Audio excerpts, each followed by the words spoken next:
When audio leaked of Breanna Stewart allegedly calling Caitlin Clark a fraud, the moment hit harder than any foul on the court. Clark isn't just a promising rookie.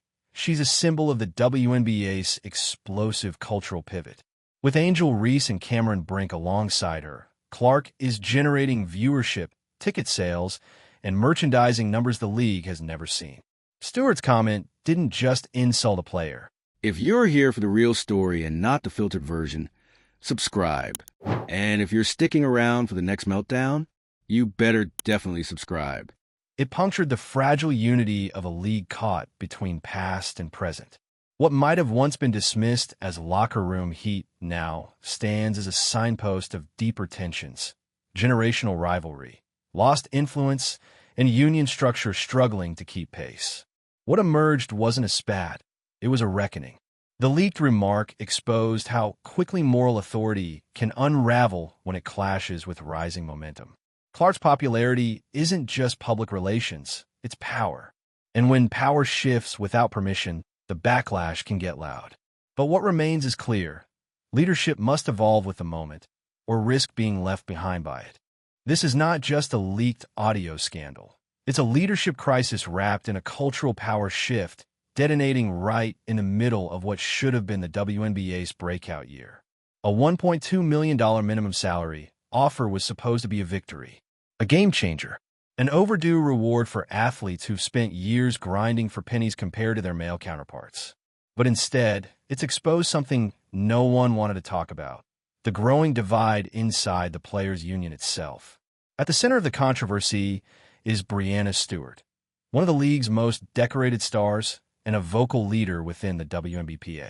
A player who, on paper, represents everything the union stands for: championships, medals, endorsements, longevity, and now, a political liability. Stewart's opposition to the deal wasn't about the number.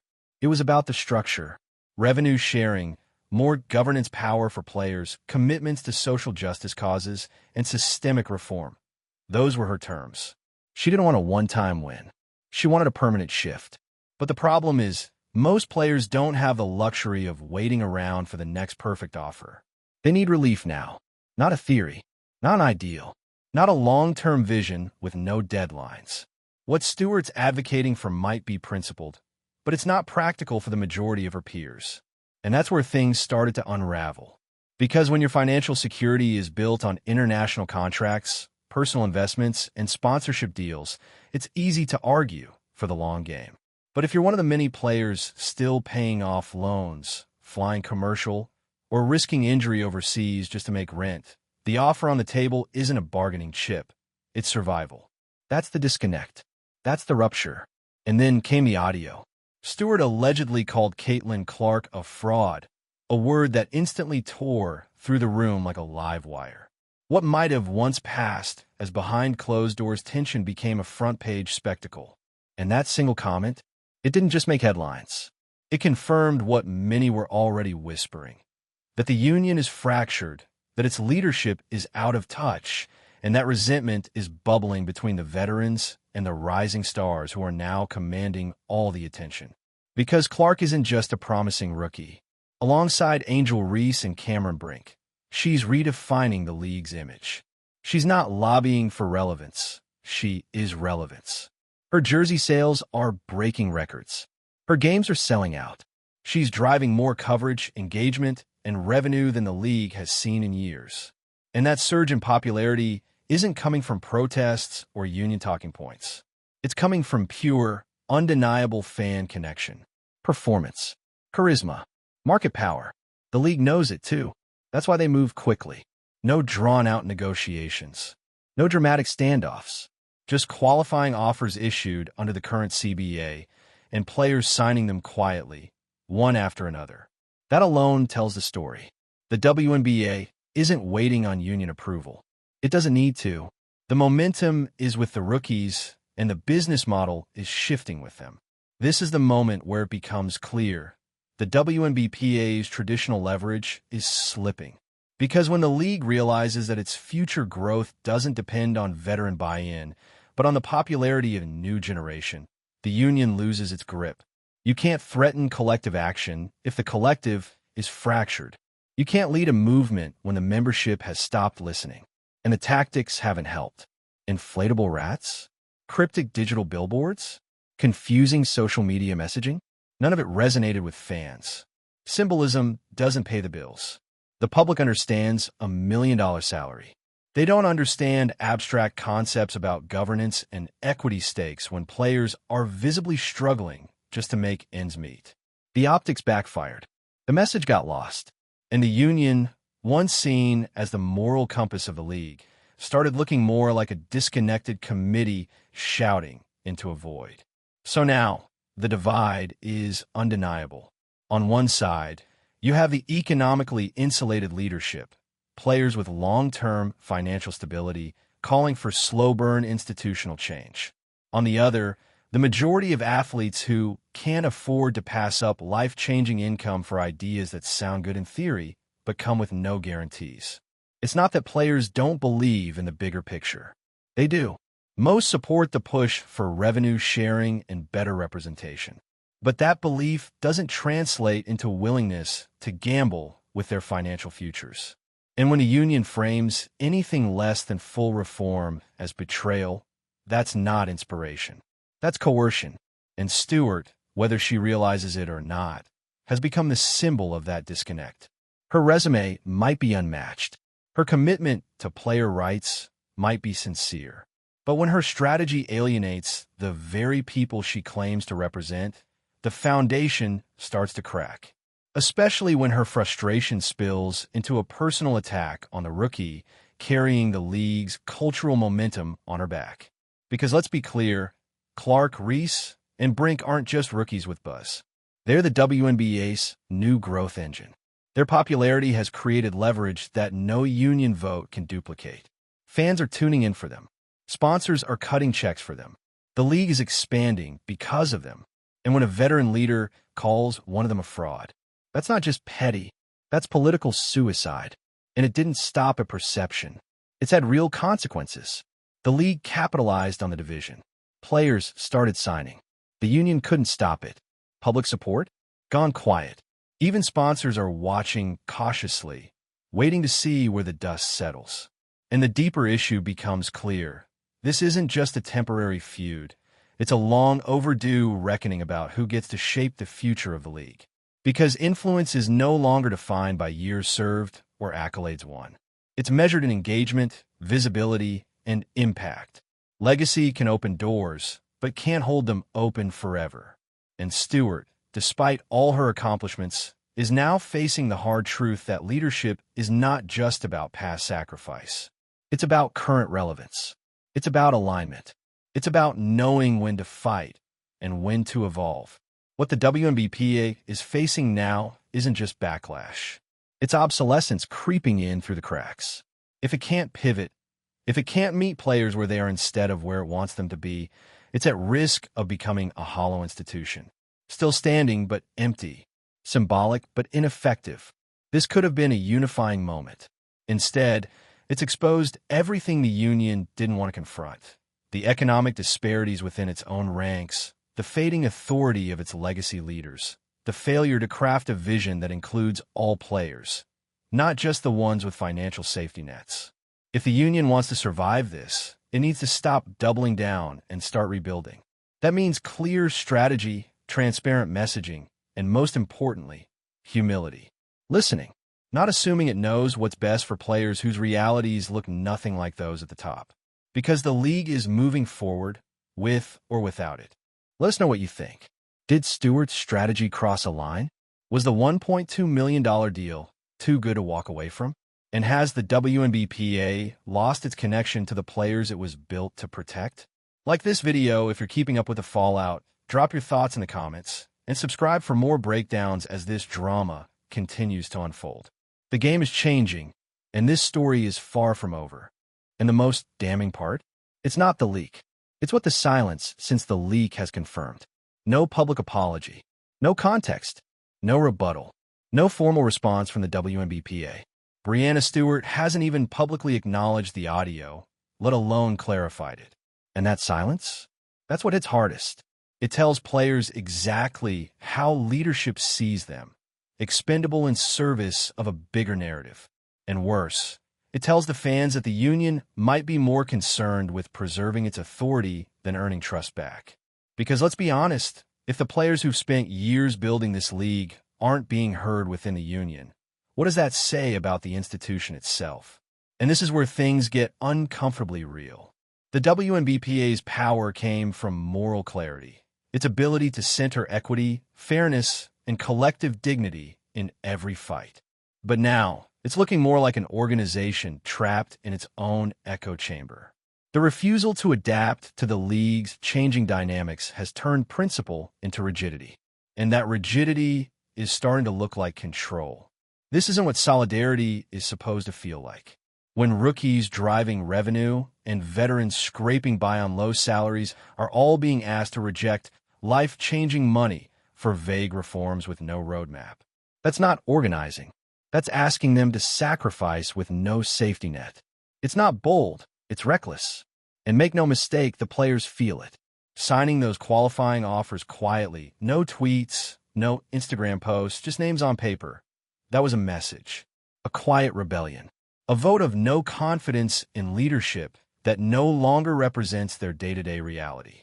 It's one thing to disagree on long-term goals, but it's another to ignore short-term needs entirely. And that's where the union blew it. They had a moment, a real one. A $1.2 million baseline could have changed the game overnight. It could have helped dozens of players clear debt, support families, stay healthy, and finally play without chasing contracts in Europe or Asia. That offer could have been accepted with conditions, an agreement to continue negotiating revenue sharing, to revisit governance changes, to build on momentum. But instead, the offer was rejected flat, with no nuanced path forward. No phase plan, no middle ground, just a hard no. And for what? A symbolic win that hasn't materialized. A dream of transformation that remains totally abstract. And when you boil it down, that's the core problem. The WNBPA isn't losing because people disagree with its values. It's losing because it hasn't evolved its strategy. It's still operating like the league, needs it more than it needs the league. And that's just no longer true. The WNBA is growing without collective action. The media isn't waiting for the union's blessing to tell the rookies' stories. The fans aren't picking sides based on ideology. They're showing up for the players who are showing up. Night after night, game after game. That's what the new power structure looks like. Performance over politics. Market value over messaging. And let's talk about the messaging, because wow, it has been a disaster. Between the inflatable rats, which might have made sense in a 1980s union strike, and the cryptic billboards that no casual fan could interpret, the union's public-facing strategy has done more to confuse than clarify. It's made what could have been a straightforward labor story, a fight for fair player compensation, feel like a performance art piece with no real audience. Meanwhile, the league side of the story is simple. They offered a massive raise. Players took it. Business continues. Fans win. That's not just a clean narrative. It's one that resonates. You don't need to understand labor policy to see $1 million check and go, yeah, that's progress. Which brings us back to Stewart. In trying to push for the future, she completely misread the present. Her belief in structural reform isn't wrong, but her delivery, the tactics, the rhetoric, completely disconnected from what most of her teammates are experiencing. And then, when that frustration spills over into allegedly calling Caitlin Clark, a rookie driving the league's explosion in popularity, a fraud, that doesn't read like leadership. It reads like resentment. And now that resentment has a spotlight. The Clark comment didn't just deepen the divide between old and new. It confirmed that it was personal, that the union wasn't just rejecting the deal, it was rejecting the cultural shift happening in real time. It was pushing back against the rise of a new class of players who are changing the business model from within, who aren't asking for credibility.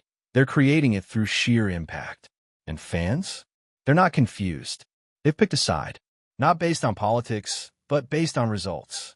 The Caitlin Clarks of the world are doing what the WNBPA always dreamed of, bringing mass visibility to the league, breaking into the mainstream, making people care.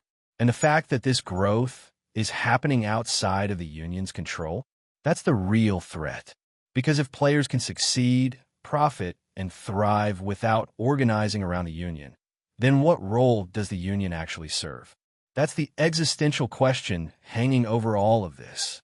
And so far, the WNBPA hasn't answered it. Their refusal to adapt to a new ecosystem, where influence is now distributed, decentralized, and driven by market appeal, makes them look like an institution desperately trying to preserve relevance, not build the future. And here's what makes that so frustrating. The union could be part of this future. It could be the bridge between legacy and innovation. It could take the league's momentum and use it as leverage to craft a better, more equitable structure. But it has to lead differently. It has to lead with listening, with empathy, with strategic flexibility, not ultimatums, because you can't build power on nostalgia, and you can't demand sacrifice from people you've stopped representing. If anything, this moment should serve as a wake-up call, not just for Stewart, but for everyone in the WNBPA leadership. Legacy only matters if it still connects to the people living in the present. And right now, a growing number of players are moving forward without looking back. That's the danger.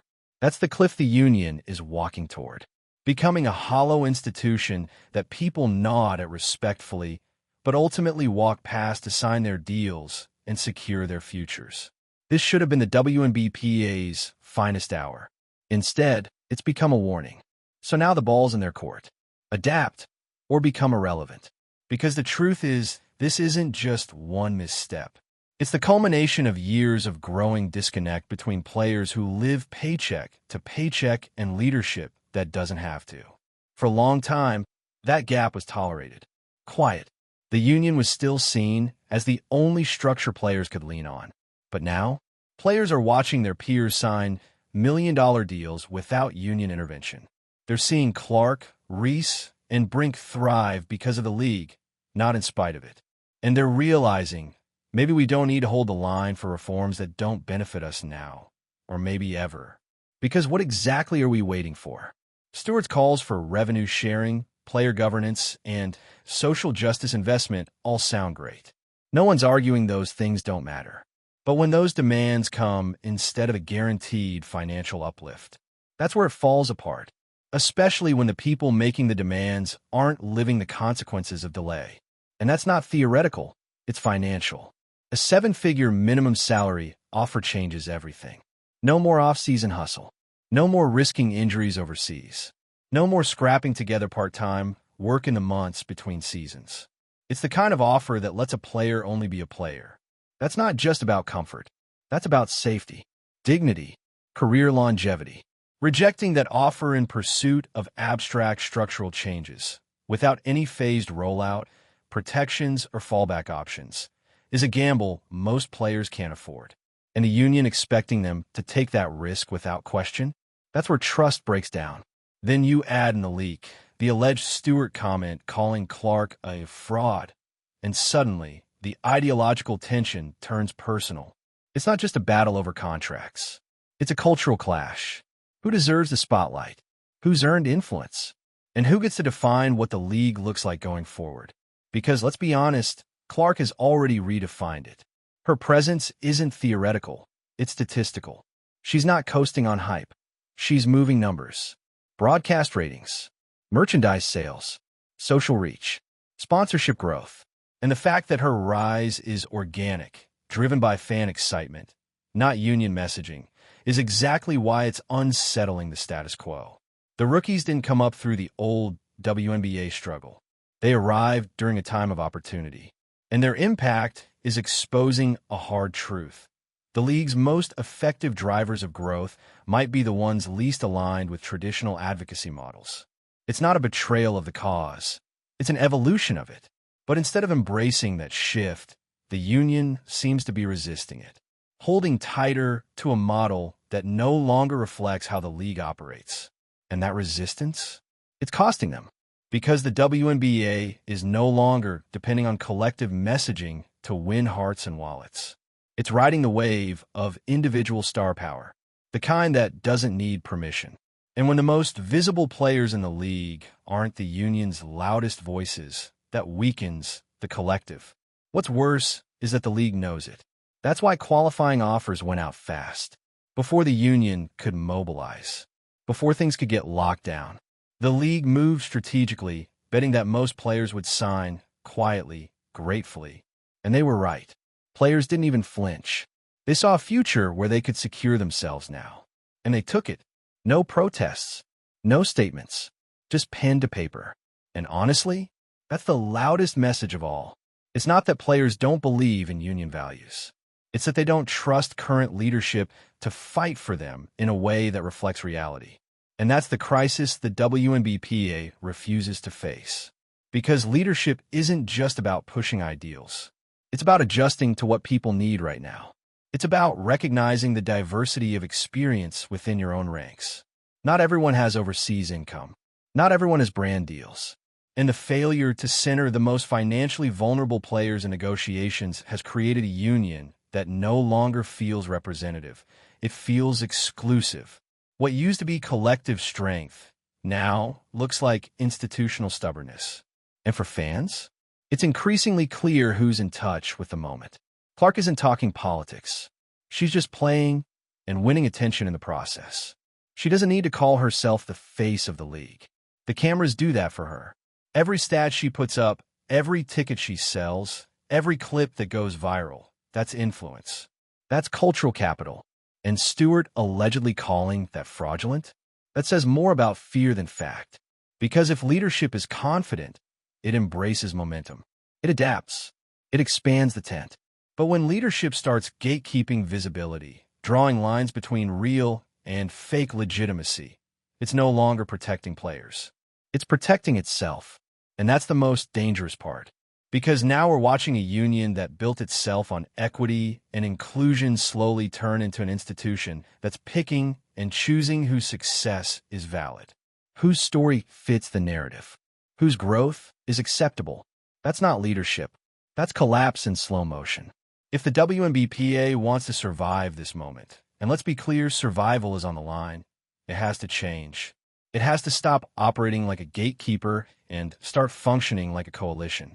One that reflects the full spectrum of player experience. One that meets players in their actual lives, not just in their ideals. That means welcoming the rookies in with open arms, not suspicion.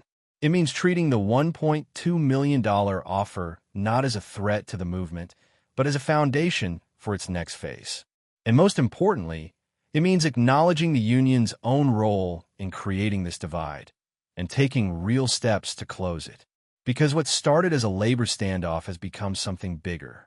A reckoning, a rebalancing of who holds power in the WNBA and how it's earned. And if the union can't adapt to that, then players will continue walking away, quietly, individually, until there's nothing left to lead. So let us know where you stand. Did Stewart's strategy make sense in theory, but fail in execution? Was rejecting the money a mistake? And is the union really protecting players, or just protecting its legacy? Drop your thoughts in the comments. Hit like if you're following the drama, and make sure to subscribe, because this isn't just a story about basketball. It's a story about power, progress, and who gets to claim the future.